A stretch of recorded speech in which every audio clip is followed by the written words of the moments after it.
Assalamualaikum warahmatullahi wabarakatuh. Selamat bertemu kembali pada kuliah metode statistika. Pada pertemuan kedua ini akan dibahas tentang statistik deskriptif, antara lain menggunakan tabel, grafik, kemudian ukuran pemusatan, ukuran penyebaran, dan diagram kotak garis. Bagaimana hubungan dari deskriptif ini ke inferensia? Seperti diketahui pada pertemuan sebelumnya, bahwa pada populasi ini diambil contoh, statistik ini bekerja pada contoh, bukan pada populasi. Dari contoh ini bisa ditentukan statistik deskriptif contohnya. Nah, statistik deskriptif ini nanti digunakan untuk menduga parameter populasi. Hanya di dalam proses pendugaan parameternya ini nanti akan ada model peluangnya. Penyajian data ini merupakan teknik penyajian dan peringkasan data sehingga menjadi informasi yang mudah difahami. Teknik penyajian ini bisa menggunakan grafik atau tabel. Pada grafik tentunya ini nanti juga, dan tabel ini juga nanti tergantung jenis datanya, apakah datanya kuantitatif atau kualitatif. Atau bisa juga melakukan peringkasan data, yaitu menggunakan ukuran pemusatan atau ukuran penyebaran. Penyajian data dengan grafik pada data kuantitatif ini antara lain bisa menggunakan histogram, diagram daun, diagram kotak garis, plot tebaran. Sedangkan pada data kualitatif ini dapat menggunakan pie chart atau bar chart. Sekarang bagaimana menyajikan data dengan tabel? Menyajikan statistik ini menurut kelompok atau grup sesuai keperluan penelitian. Tampilan tabel ini harus jelas dan ringkas. Kemudian tabel ini harus memberikan informasi yang dapat dimengerti oleh pembaca. Misalkan berikut contoh untuk data 1. Data ini merupakan amatan pada 20 orang. Dicatat tentang jenis kelaminnya, tinggi badannya, berat badannya, dan agama. Pada data ini ada data yang kualitatif dan ada data yang kuantitatif. Yang kualitatif adalah jenis kelamin dan agama, sedangkan pada yang kuantitatif adalah tinggi dan berat badan.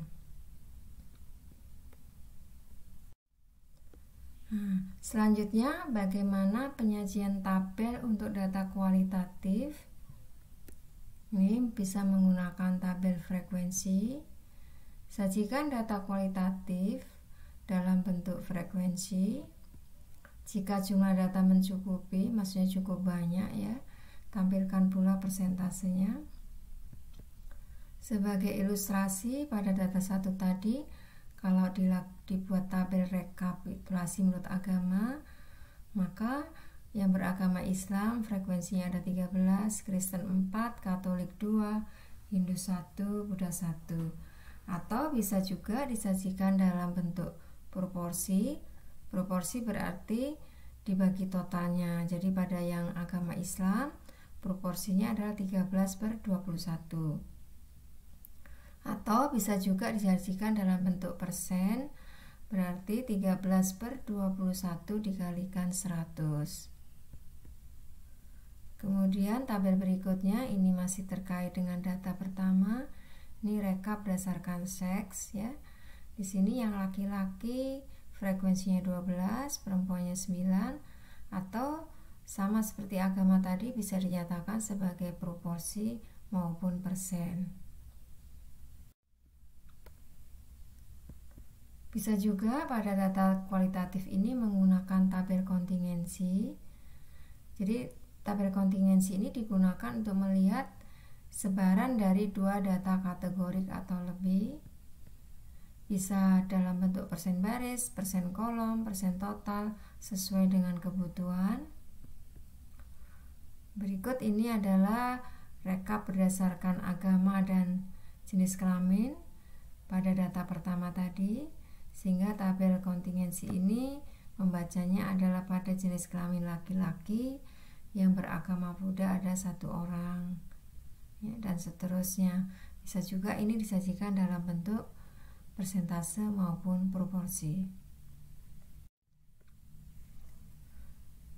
Selanjutnya, penyajian tabel data kuantitatif ini menggunakan tabel distribusi atau sebaran frekuensi kelompok.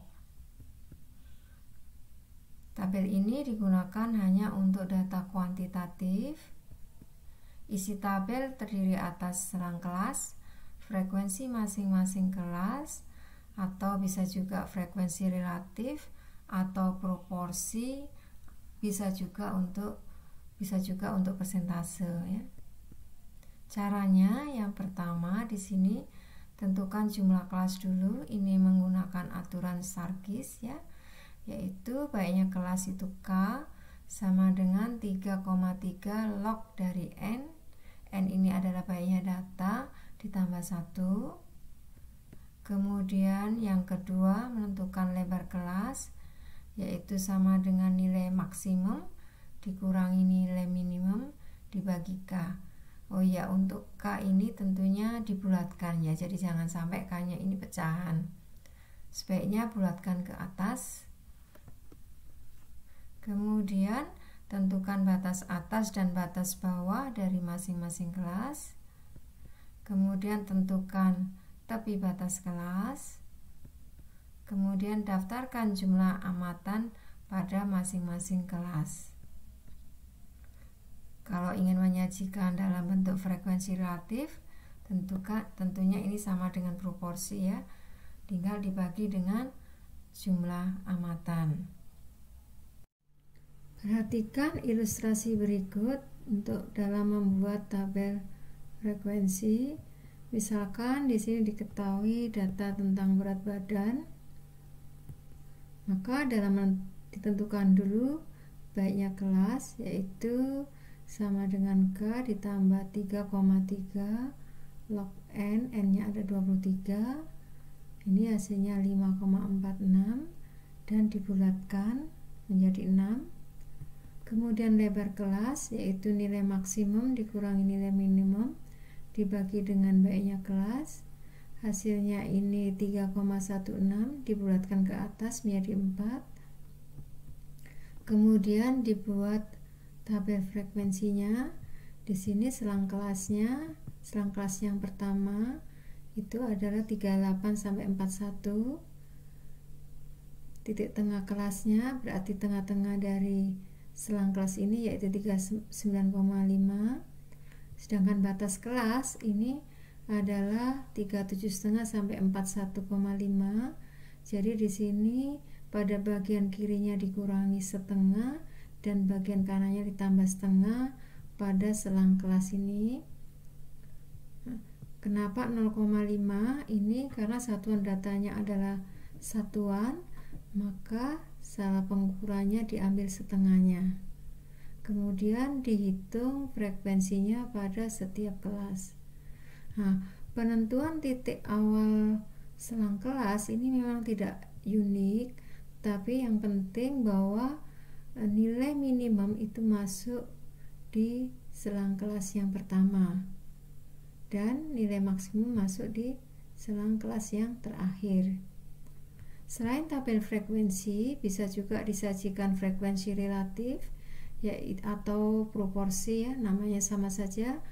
Ini berarti nilainya frekuensi dibagi dengan totalnya.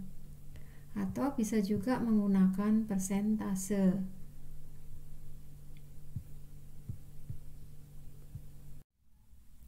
Masih terkait dengan penyajian tabel data kuantitatif, karena ini data kuantitatif, ini bisa menggunakan tabel ringkasan statistik.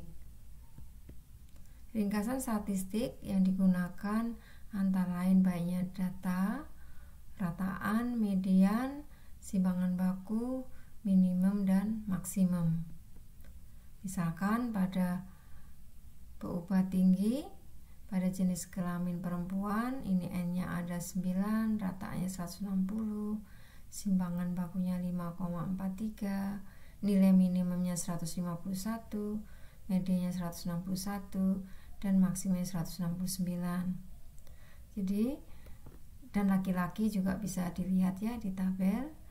Nah, dari sini kita bisa melihat ternyata kalau simpangan baku ini berhubungan dengan keragaman, ternyata keragaman untuk tinggi badannya baik pada laki-laki maupun perempuan ini hampir sama.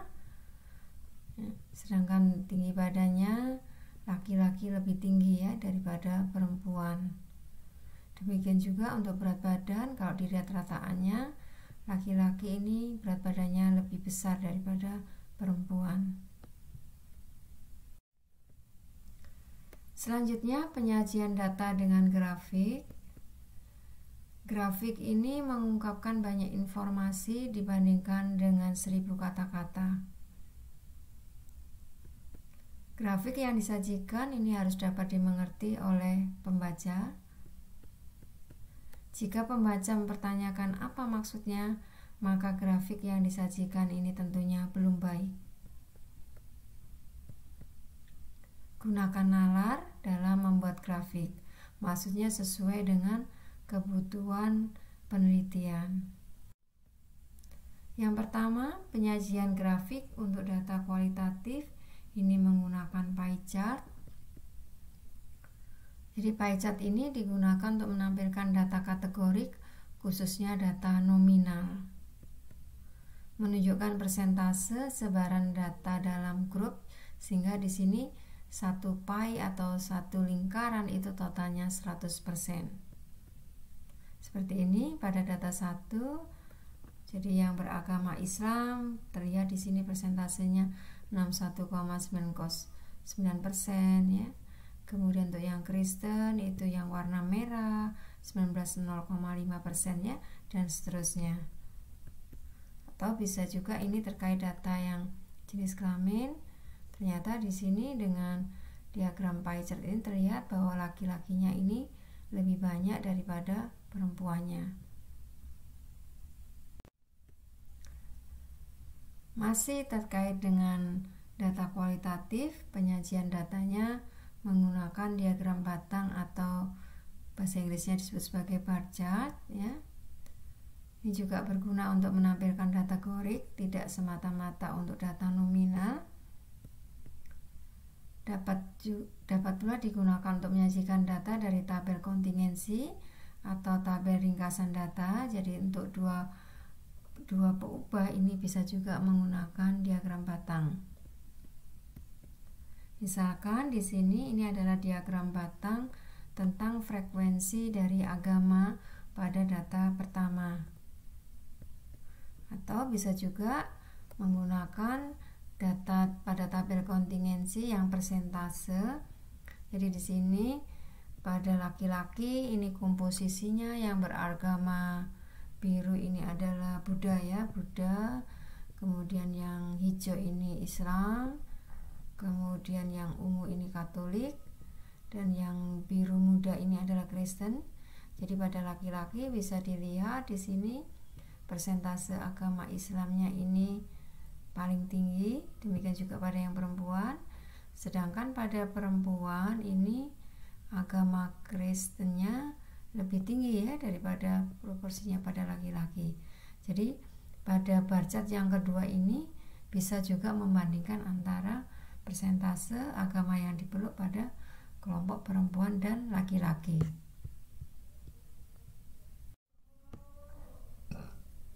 Selanjutnya penyajian grafik untuk data kuantitatif menggunakan histogram.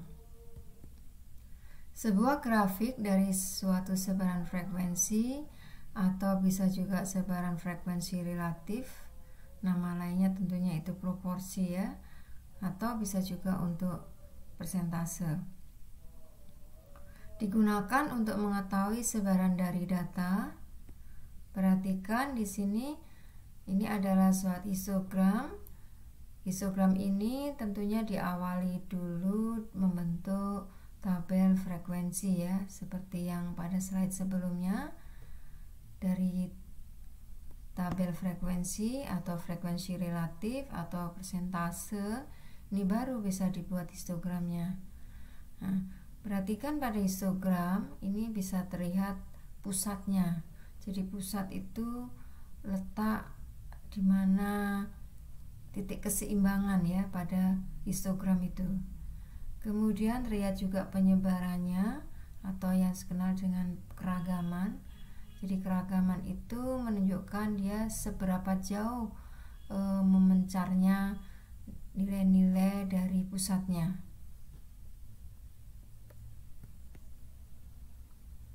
Di samping itu, histogram juga bisa melihat adanya pencilan atau tidak.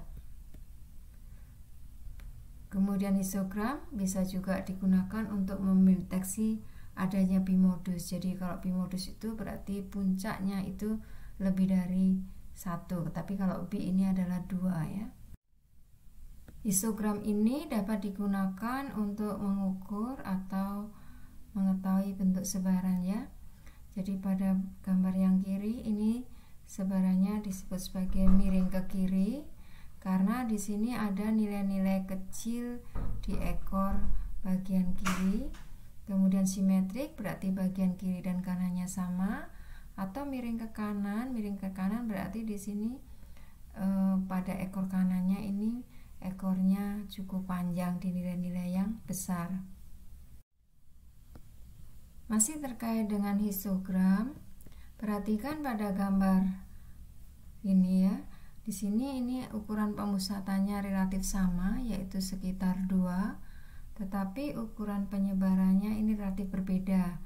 Pada data yang kiri itu geragamnya kecil, sedangkan pada data yang bagian kanan ini geragamnya cukup besar. Kemudian perhatikan gambar berikutnya. Di sini ukuran pemusatannya berbeda ya. Pada data pertama itu 2, data kedua itu sekitar 5 histogram ya, maksudnya histogram yang kedua itu 5.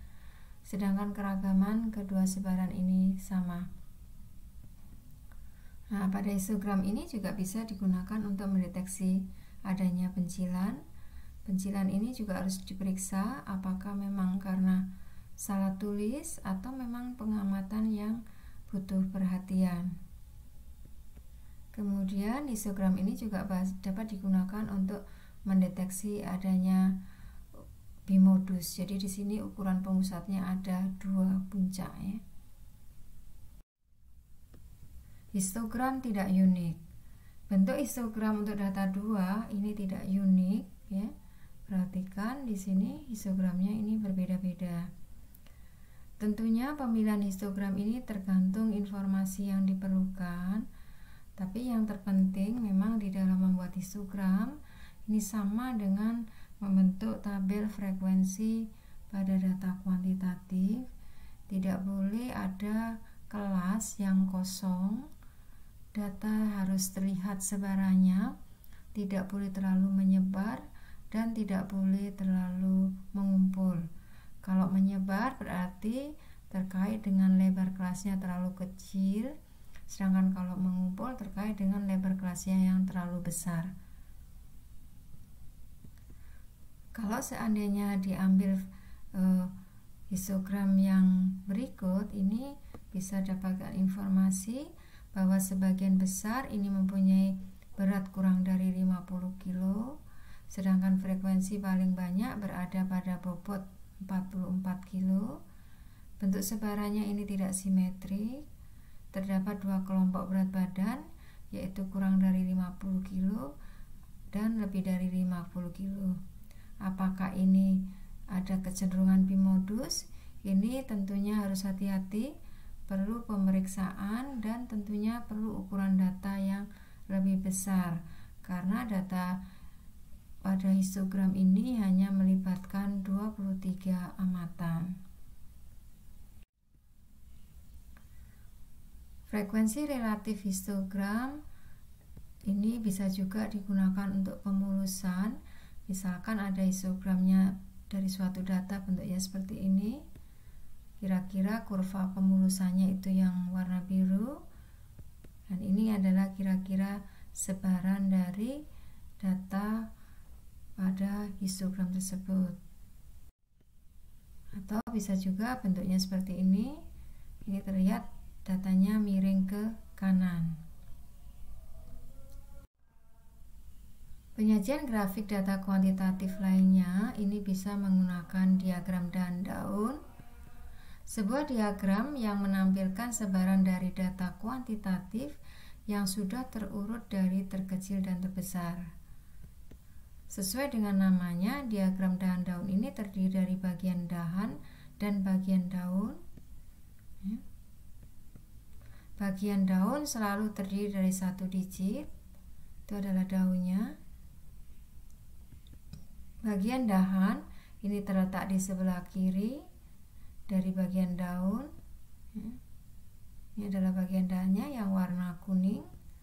Secara visual, diagram dahan daun ini hampir sama dengan diagram batang.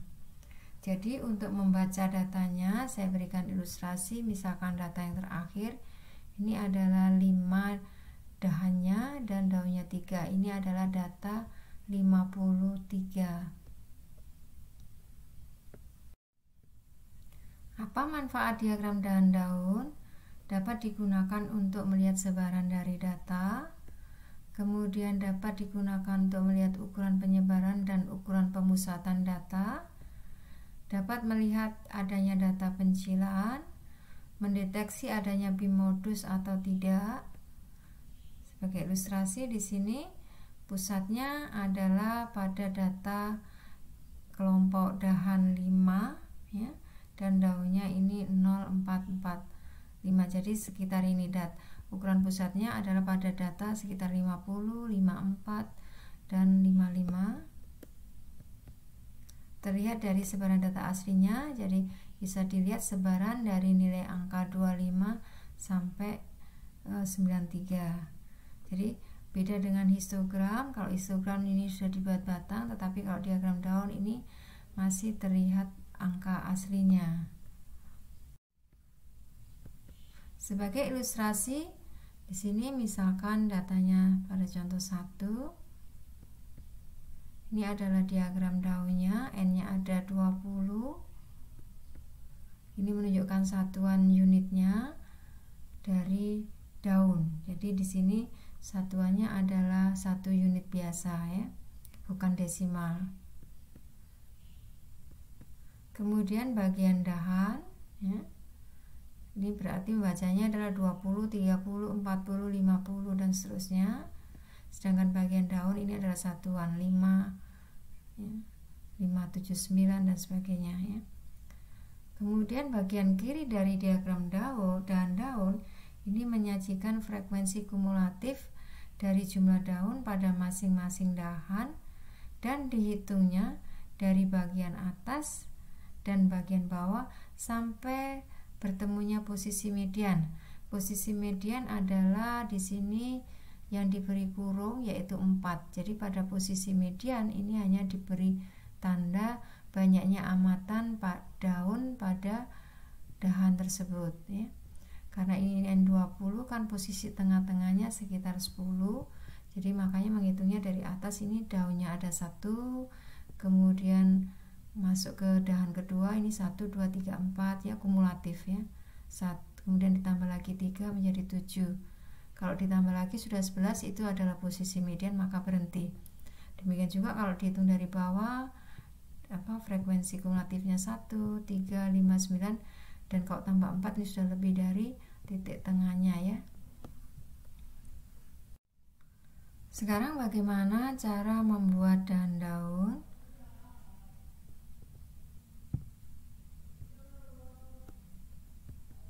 Pertama, pisahkan bagian dahan dan daun. Jadi untuk contoh ini dahannya adalah puluhan dan daunnya adalah satuan. Kemudian urutkan dahan ini dari terkecil sampai terbesar. Selanjutnya plot daun sesuai dengan dahan yang tersedia. Jadi datanya dimasukkan ya di sini daun-daunnya. Kemudian urutkan bagian daun. Sehingga di sini urutannya tadi yang asalnya 795 pun diurut menjadi 579. Jadi pada diagram daun-daun ini kita mempunyai data yang sudah terurut dari terkecil sampai terbesar. Sekarang bagaimana cara membuat diagram daun dengan dua dahan?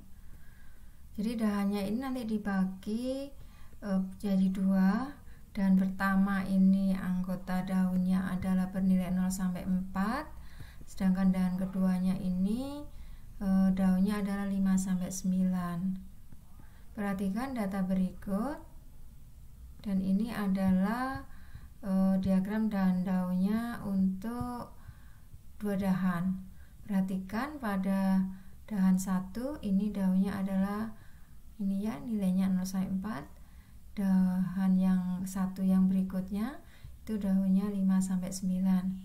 Jadi diagram daun ini dibagi dua dahan ini sebenarnya untuk memecah ya, agar kalau menggunakan diagram daun sebelumnya ini kan tidak dipecah, terlalu panjang, ini kalau digabungkan sehingga dipecah menjadi dua. Kalau dikaitkan dengan tabel frekuensi atau histogram, berarti di sini adalah lebar kelasnya ini diperkecil.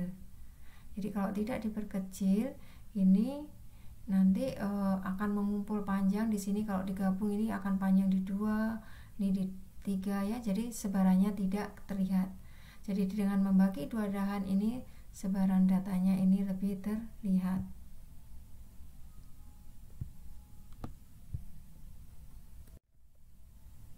Sekarang bagaimana membuat daun dengan 5 dahan? Jadi ini juga sama. Kalau dahannya terlalu panjang, isi daunnya terlalu banyak daunnya, itu harus dipecah lagi. Bisa juga dipecahnya menjadi 5.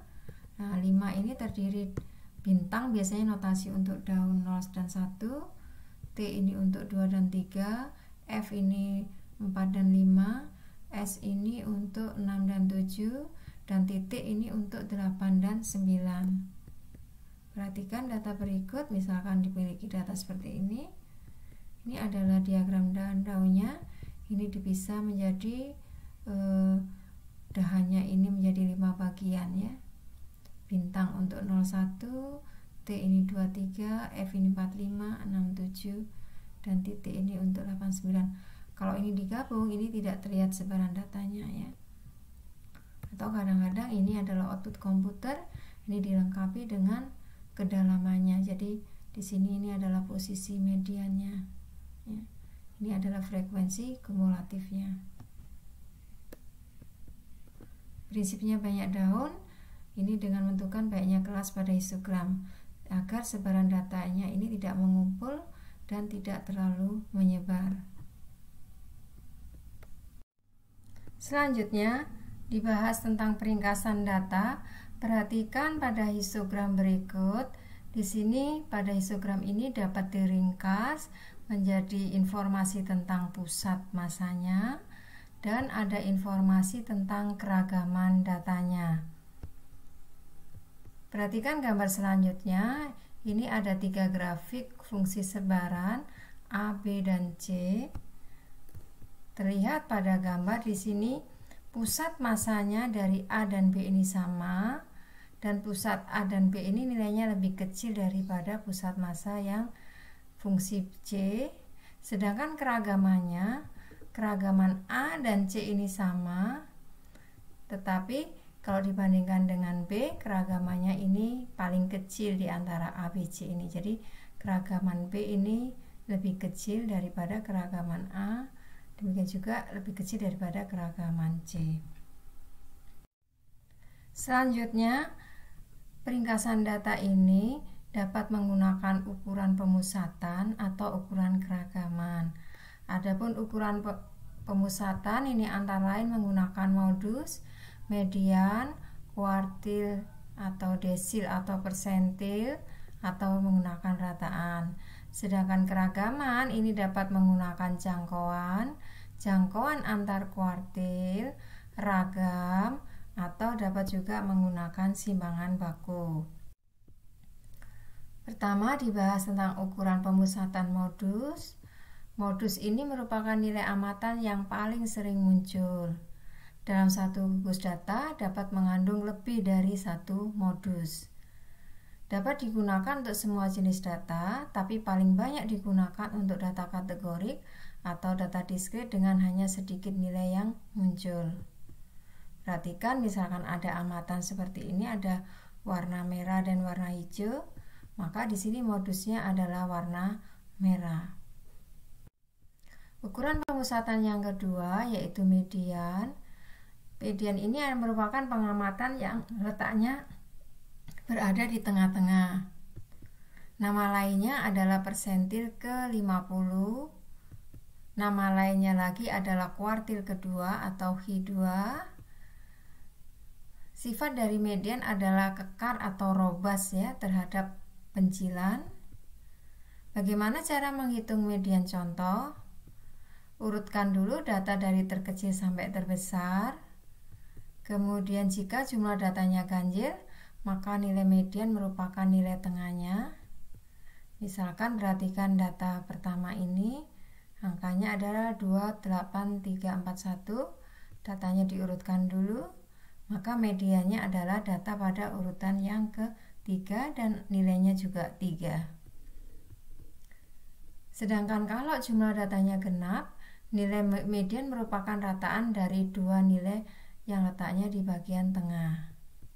Misalkan di sini ilustrasi data 2, urutkan dulu, maka mediannya adalah data pada urutan ke 3,5, berarti rata-rata antara nilai 3 dan 4, yaitu 3,5.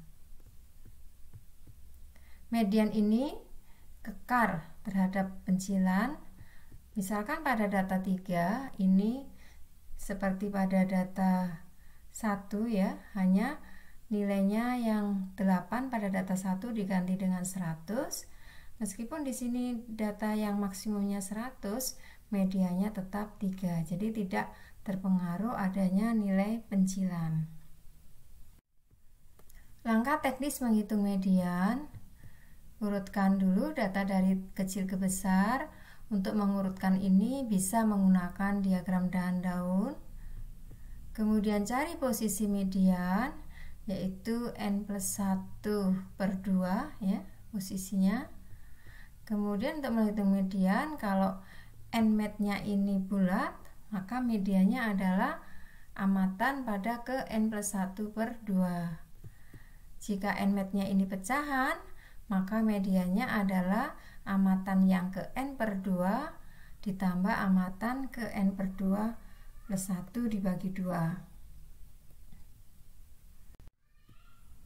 Kuartil. Nilai yang membagi data terurut menjadi 4 bagian yang sama. Perhatikan pada gambar di bawah. Seandainya ini ada data dan dibagi menjadi 25%, 25% ya, jadi dibagi menjadi 4, masing-masing isinya 25%, maka kuartil 0 itu adalah nilai minimum ya. Kemudian kuartil 1 ini adalah nilai yang membagi data menjadi 25% data di kiri dan 75% di kanan. Kemudian kuartil 3 ini 50% di kiri dan di kanannya. Kalau kuartil 3 berarti yang di bagian kirinya adalah 75% dan di kanannya ini 25%. Sedangkan nilai maksimum itu juga dikenal sebagai kuartil yang keempat.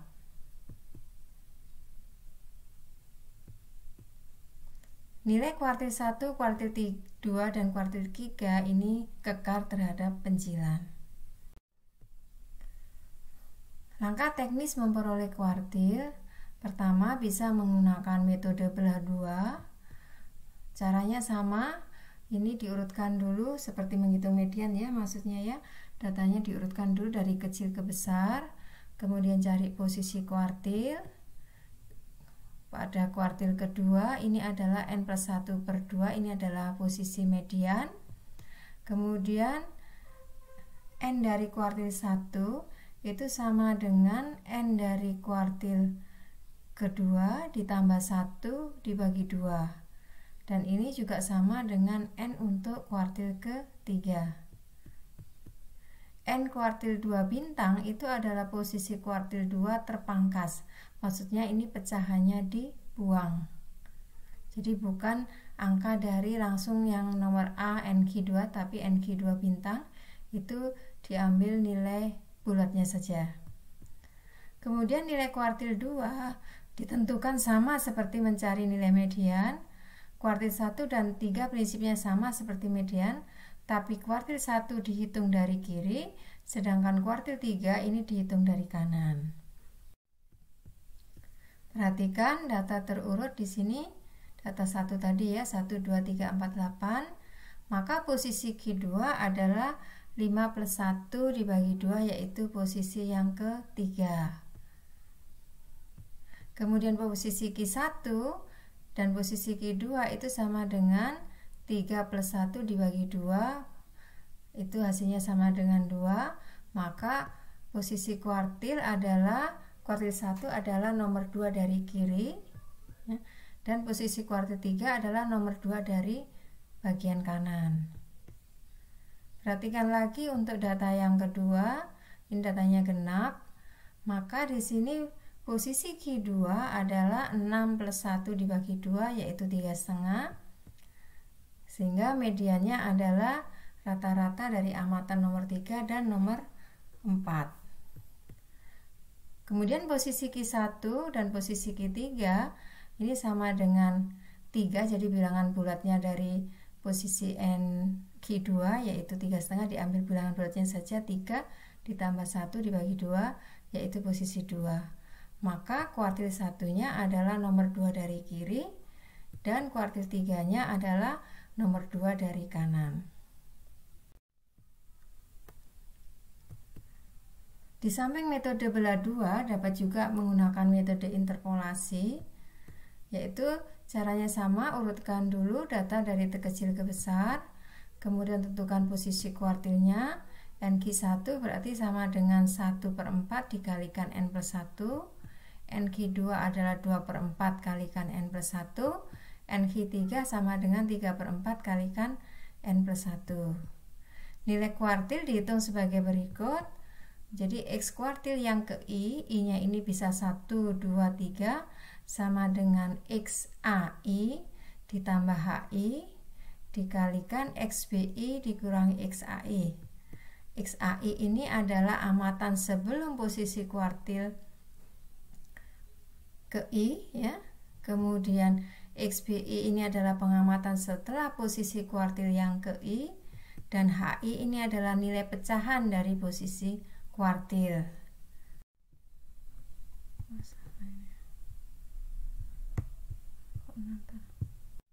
Berikut ilustrasi lain untuk metode interpolasi. Perhatikan pada data kedua, di sini datanya ada sebanyak 6 ya. Maka di sini posisi kuartil kedua adalah amatan yang ke-6 plus 1 dibagi 2, yaitu pengamatan 3,5. Maka di sini nilainya adalah rata-rata dari 3 ditambah 4, yaitu nilainya setengah. Kemudian posisi kuartil 1 1/4 dari ini 6 plus 1 1,75 ya. Maka nilai kuartil 1-nya adalah posisinya sekitar di sini, amatan sebelum kuartilnya 1, kemudian selisih desimalnya ini adalah 0,75 ya, dengan selisih dengan amatan sebelumnya, kemudian dikalikan lebar intervalnya 2 dikurangi 1, ini nilainya 1,75. Sedangkan untuk posisi kuartil 3 ini adalah 3/4 dikalikan 6 plus 1 sama dengan 5,25. Maka di sini kuartilnya adalah nilai sebelumnya 8 ditambah ini 0,25 dikalikan selisih dari amatan sebelumnya dengan sesudahnya ya, karena sama 8 ini nilainya 0, maka nilai kuartil ketiganya adalah 8. Statistik 5 serangkai itu berisi informasi tentang median, kuartil 1, kuartil 3, dan nilai minimum, nilai maksimum. Kalau sebarannya simetrik, maka nilai Q2 ini akan sama dengan rata-rata dari Q1 dan Q3 dan akan sama dengan rata-rata Q0 dengan Q4. Misalkan di sini sebagai ilustrasi pada data 1 ini adalah mediannya 3, kuartil 1-nya 1,5, kuartil 3-nya ini 6 ya. Nilai maksimumnya 1, nilai minimumnya 1, nilai maksimumnya 8. Nah, kalau di rata-rata ini sekitar ini kan 7,5 ya, sekitar rata-rata 3,75, sedangkan rata-rata ini 9 berarti per 2 sekitar 4,5. Perbedaan ini median dengan rataan kuartil 1, kuartil 3 dan rataan nilai minimum maksimum ini tidak terlalu jauh. Kemudian data kedua, ini adalah mediannya, kuartil 1-nya, kuartil 3-nya, kuartil 0-nya atau nilai minimum, dan ini nilai maksimum. Data ini juga kalau dirata-ratakan antara Q1, Q4 dengan demikian juga Q0, Q4, nilai rataannya ini tidak jauh berbeda dengan mediannya. Selanjutnya ukuran pemusatan mean atau rataan. Ini saya rasa banyak yang sudah kenal, merupakan pusat massa atau sentroid ya. Jika menggambarkan populasi dituliskan sebagai mu. Jika menggambarkan contoh ini dinyatakan sebagai X bar.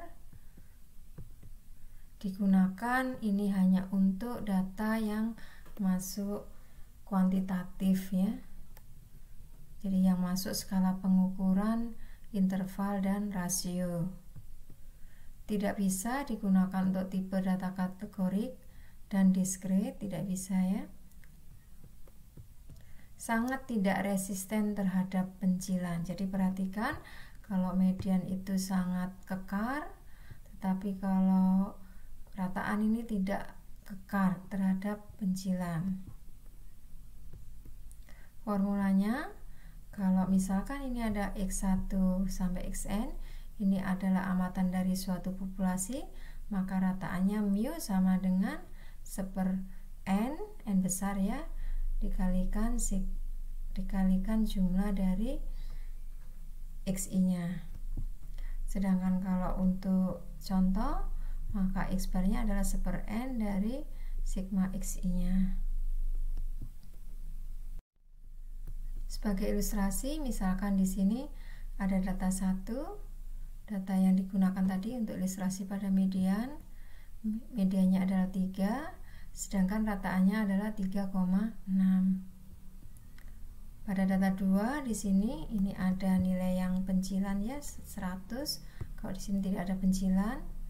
Nah, perhatikan mediannya 3, tetapi rataannya langsung bergeser ke nilai yang besar. Jadi adanya amatan pencilan itu pusat massanya akan tertarik ke nilai yang besar. Kalau pencilannya ada di nilai kecil, pusat massanya juga akan tertarik ke nilai yang kecil.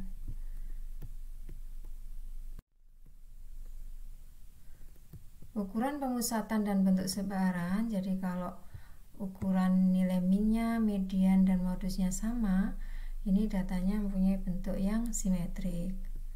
Sedangkan kalau datanya miring ke kanan, ini urutannya di sini adalah modus ya, modus itu pada puncak tertingginya, kemudian median dan rataan. Sedangkan pada data yang miring ke kiri ini kayak pencerminan ya. Jadi di sini rataan, ini rataannya, kemudian posisi berikutnya median, dan yang paling ujung di sini adalah modus. Selanjutnya dibahas tentang ukuran penyebaran. Yang pertama tentang range atau jangkauan, merupakan selisih dari nilai terbesar dikurangi nilai terkecil. Hanya memperhitungkan nilai terkecil dan terbesar, sedangkan sebaran nilai antara dua nilai tersebut tidak diperhitungkan. Karena ini hanya menggunakan nilai maksimum dan minimum, sehingga jangkauan ini tidak resisten atau tidak kekar terhadap adanya nilai ekstrim. Perhatikan ilustrasi data pertama. Di sini range-nya adalah 7, 8 dikurangi 1 ya. Sedangkan pada data 2 yang mengandung nilai pencilan 100, range-nya di sini langsung berubah 99. Jadi adanya satu amatan pencilan ini sudah merubah nilai jangkauan. Ukuran penyebaran berikutnya adalah menggunakan jangkauan antar kuartil. Nilai ini merupakan selisih antara kuartil 3 dengan kuartil 1. Memperhitungkan sebaran antara nilai minimum dan nilai maksimum. Dan di sini yang penting lagi adalah kekar terhadap adanya nilai yang ekstrim. Misalkan di sini adalah statistik 5 serangkai pada data yang pertama menggunakan metode belah 2. Di sini jangkauan antar kuartilnya adalah kuartil ketiga dikurangi kuartil 2, nilainya sebesar 2. Sedangkan untuk data 2 di sini ini juga jangkauan antar kuartilnya nilainya 2. Jadi meskipun ada nilai ekstrim sini 100, ini tidak terpengaruh.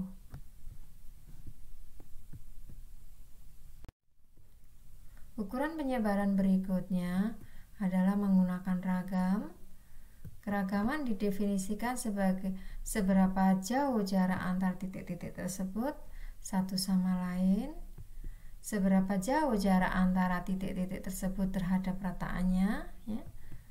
Formula ragam adalah, misalkan di sini adalah ada amatan x1 sampai xn, ini adalah amatan dari suatu populasi. Maka ragamnya didefinisikan sebagai sigma kuadrat 1/n dikalikan sigma xi dikurangi mu pangkat 2. Mu adalah rataannya ya.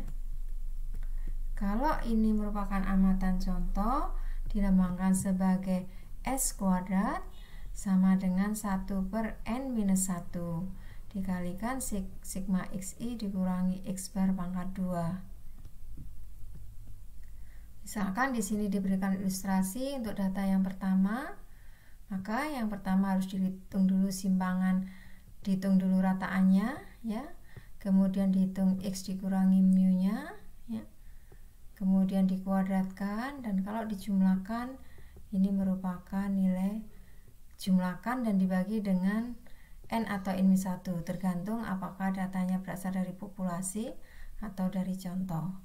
Maka di sini ragamnya adalah 5,84.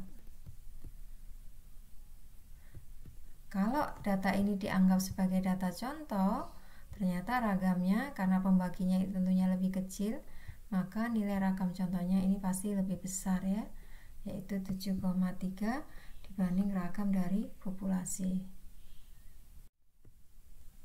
Ukuran penyebaran berikutnya yaitu simpangan baku.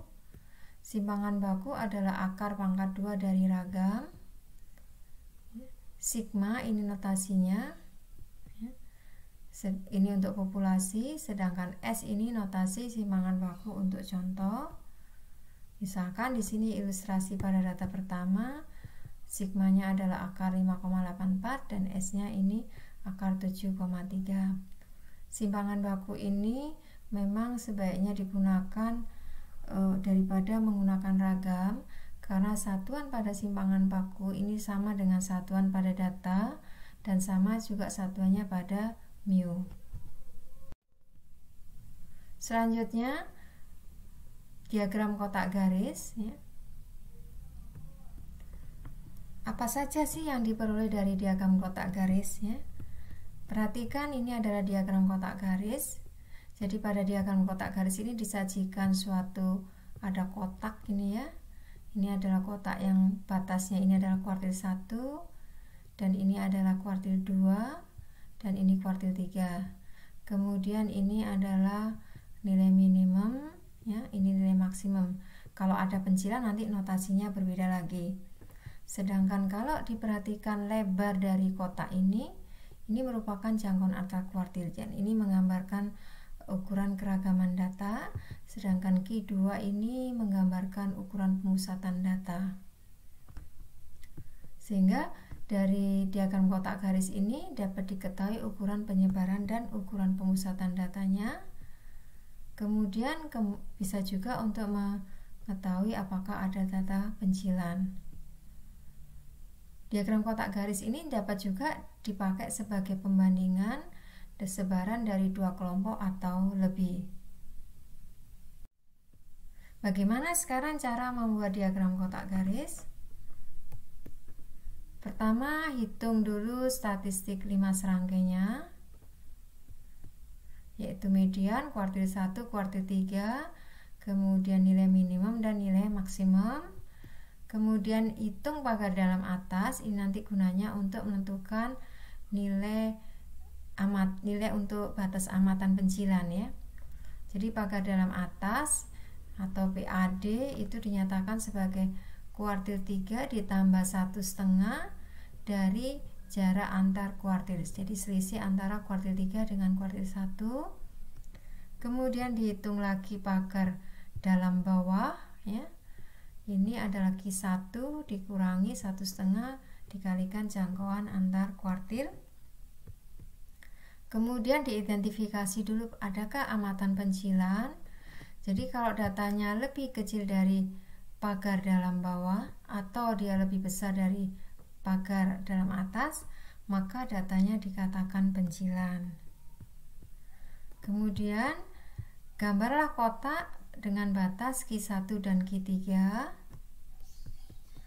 Kemudian kalau jika tidak ada pencilan, maka tarik dari garis dari Q1 sampai data terkecil atau minimum, dan tarik garis dari kuartil 3 sampai data maksimum. Akan tetapi kalau ada data pencilan, tarik garis Q1 dan atau Q3-nya sampai data sebelum pencilan. Jadi hati-hati ya di sini ya. Jadi ditariknya hanya sampai data sebelum pencilan, bukan pada pagar PAD atau PBD ya.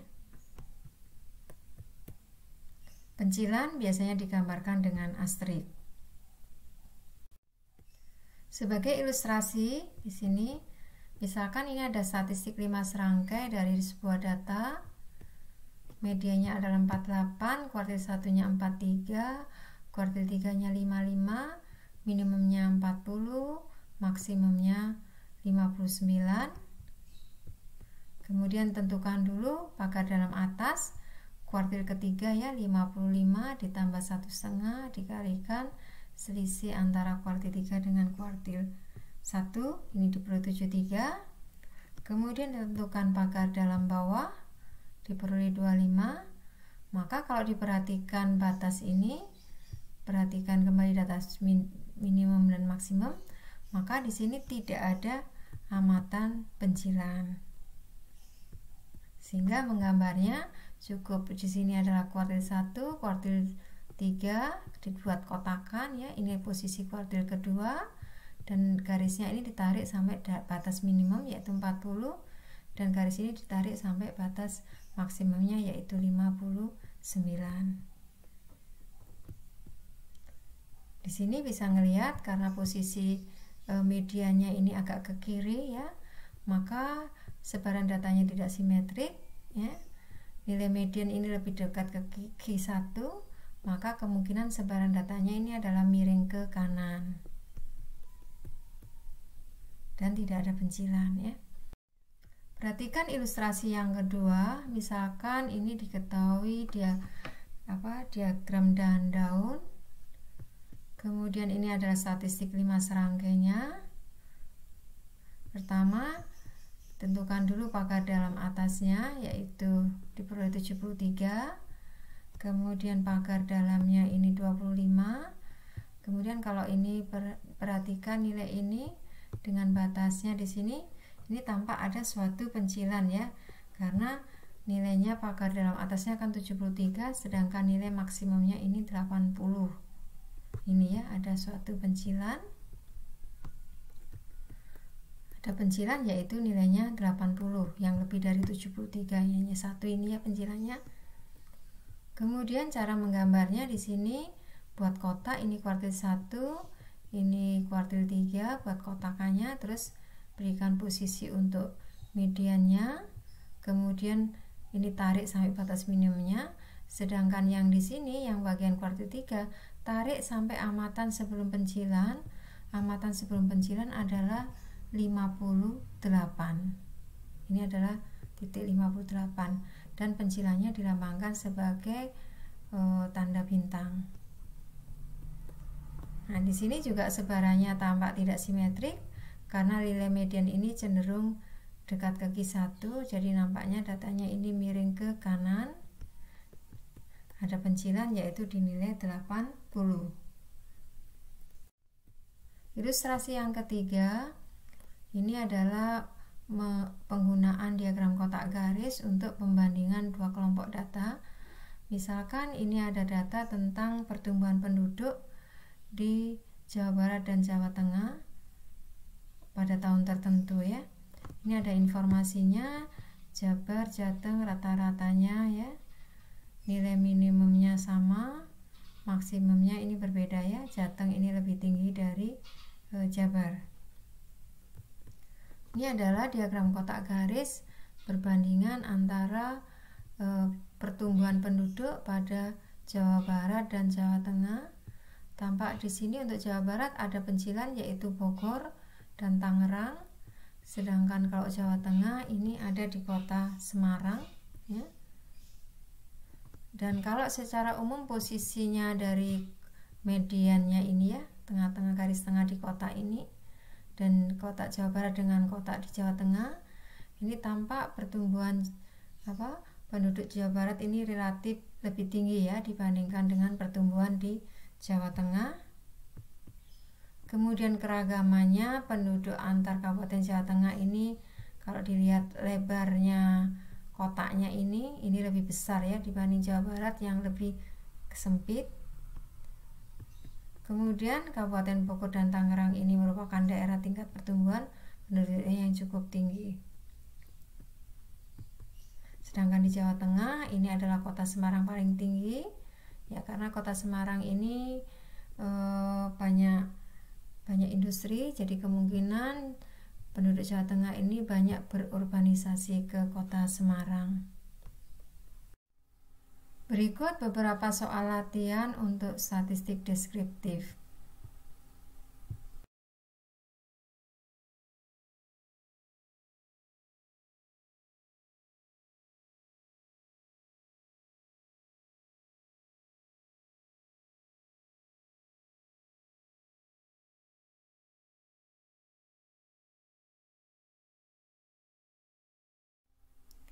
Selamat berlatih, semoga sukses. Saya akhiri dengan wassalamualaikum warahmatullahi wabarakatuh.